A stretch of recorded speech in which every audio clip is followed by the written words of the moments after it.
Hello views, welcome to DJ mass Tamil channel. நீ நான் காதல் சீரியலுக்கான அப்கமிங் எபிசோடில் அபி அனு இவங்க 2 பேரோட அம்மா அப்பா என்ன பண்ணுறாங்க, வந்து மறு வீட்டுக்கு கூப்பிட்டதன் பேரில் என்ன பண்ணுறாங்க, 4 பேரும் கிளம்பி போகிறாங்க. விருந்துக்கான ஏற்பாடுகள் எல்லாத்தையும் பண்ணிவிட்டு சாப்பிட்றதுக்காக எல்லாத்தையும் ரெடி பண்ணி வச்சுருக்காங்க. அந்த சமயத்தில் என்ன பண்ணுறாங்க, அபி வந்து உட்காந்துட்றாங்க. உடனே அவங்க அத்தை சொல்கிறாங்க, என்ன அபி மாப்பிள்ளையை கூப்பிடாம நீ வந்து உட்காந்துட்ருக்க, அவரை போய் கூப்பிட்டுட்டு வா அப்படின்னு சொல்கிறாங்க. வேறு வழி இல்லாமல் அபியும் ராகவை போய் கூப்பிட்றாங்க. அதுக்கப்புறம் ராகம் ஓவராக பிகு பண்ணுறாரு. அதுக்கப்புறம் வராரு.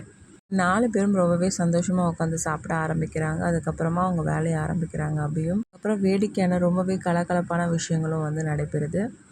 ஒருத்தர் சாப்பாடை மாறி மாறி ஊட்டிக்கிறாங்க. அதுக்கப்புறமா ஏதோ அவங்களால முடிஞ்ச அளவுக்கு தேவையான துணிமணிகள்லாம் 2 பேருக்கும் எடுத்து கொடுக்குறாங்க. எதுக்கு அங்கிள் இதெல்லாம் அப்படின்னு சொல்லிட்டு ராகவ் ஆகாஷ் 2 பேரும் மறுக்க, அதுக்கப்புறம் இல்லை பரவாயில்லப்பா, இது எங்களோட கடமை, நாங்கள் எடுத்து கொடுக்கணும் அப்படின்னு சொல்லிட்டு என்ன பண்ணுறாங்க, எடுத்து தராங்க. அதுக்கப்புறம் ஒரு வழியாக 2 பேரும் வந்து அந்த கிஃப்டையும் வாங்கியிருக்காங்க. அதுக்கப்புறமா வீட்டுக்கும் வராங்க.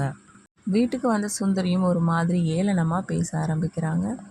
அதனால் அனு ரொம்பவே கஷ்டப்பட்டு அதுக்கப்புறம் அபி என்ன பண்ணுறாங்க, சமாதானப்படுத்துறது மட்டும் இல்லாமல் சுந்தரிக்கு தக்க பதிலடியும் கொடுக்க ஆரம்பிக்கிறாங்க.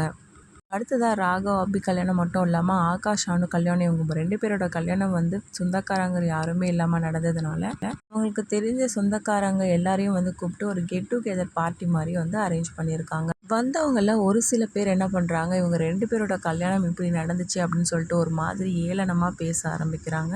ஒரு சில பேர் பரவாயில்ல, அவங்க 2 மருமகளும் ரொம்ப அழகாக தான் இருக்காங்க அப்படின்னு சொல்லிட்டு ரொம்பவே புகழ ஆரம்பிக்கிறாங்க. ஒரு சில பேர் ஒரு மாதிரியாக பேச இதை சுந்தரிக்கு சாதகமாக அமைய இது எல்லாத்தையும் கேட்டுட்டு இருந்த ராகவ் என்ன பண்ணுறாரு, ஒய்ஃபை பற்றி பேசுறதுக்கு உங்களுக்கு எந்த ரைட்ஸுமே கிடையாது அப்படின்னு சொல்லிட்டு ராகவ் என்ன பண்ணுறா, ரொம்பவே கோவமாக வந்து திட்ட ஆரம்பிக்க உடனே பாட்டிமா சொல்கிறாங்க, என்ன ராகவ் இப்படிலாம் பேசிகிட்டு இருக்க, பெரியவங்களை இப்படி தான் எதிர்த்து பேசணுமா அப்படின்னு சொல்லிட்டு அவங்கள அனுப்பி வைக்கிறாங்க. ராகவும் அங்கேருந்து கோபமாக கிளம்ப இங்கேருந்து வந்த அபி என்ன பண்ணுறாங்க, எப்பா நம்ம ராக்கி பாயா இது இப்படிலாம் பேசுகிறாரே அப்படின்னு சொல்லிட்டு ரொம்பவே சந்தோஷப்படுறாங்க. மல்லுக்குள்ளே ஃபங்க்ஷனுக்கெல்லாம் முன்னாடி அம்மாவோட வளையல் அப்படின்னு சொல்லிட்டு ராகவ் கிட்ட வந்து கொடுக்குறாங்க. ராகவ் என்ன பண்ணுறாங்க, மறந்துடுறாங்க.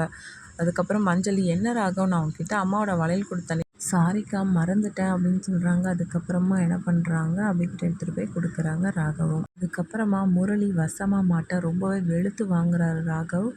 இதுக்கப்புறமா ராகவ் முரளியை ஒரடியை வீட்டை விட்டு துரத்துறாரா இல்லையே, இது எல்லாமே தெரிஞ்சுக்கலாம் டிவிக்கு முன்னாடி. அதுக்கு மறக்காமல் நம்மளோட சேனலை வந்து சப்ஸ்கிரைப் பண்ணிக்கோங்க. கூடவே அந்த பெல் ஐக்கனும் கிளிக் பண்ணிவிடுங்க. அப்போ தான் நான் போடுற அடுத்தடுத்த வீடியோஸ் உங்களுக்கு நோட்டிஃபிகேஷனில் வரும். ஓகே வியூஸ், தேங்க்ஸ் ஃபார் வாட்சிங் திஸ் வீடியோ.